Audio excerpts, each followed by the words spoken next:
The community of Loche learned on Friday that the young man who killed 4 people in a deadly school shooting 2 years ago will be sentenced as an adult.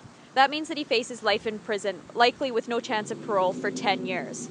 Now, because the young man who shot these people was 17 years old at the time of the shooting in January 2016, we haven't been able to publish his name during the legal proceedings because his identity is protected under the Youth Criminal Justice Act. And normally when a youth is sentenced as an adult, we're then able to reveal their identity.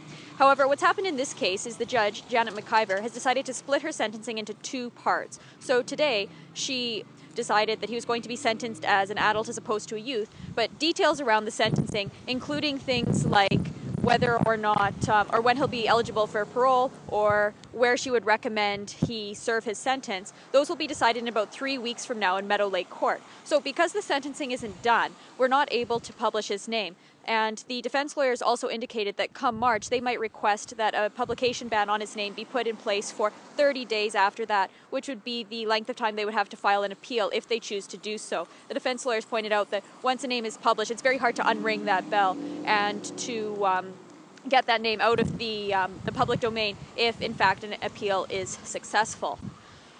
Unfortunately, a lot of the details around why Judge Janet McIver chose to sentence the young man as an adult as opposed to a youth are not known because the sentencing decision was delivered in the Loche courthouse, which is quite small. It has capacity for just about 40 people, and the courtroom was filled pretty fast. So that meant media weren't able to get in.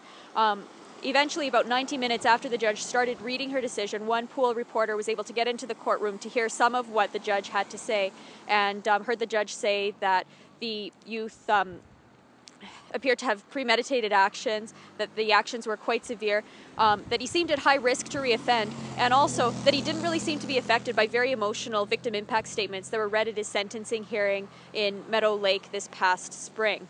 So the youth is going to be back in court at Meadow Lake in March, and he will learn more about how his sentence will be structured. Until then, it's not clear where the young man is staying. His defense lawyer told media that even if he did know, he wouldn't tell them for security reasons.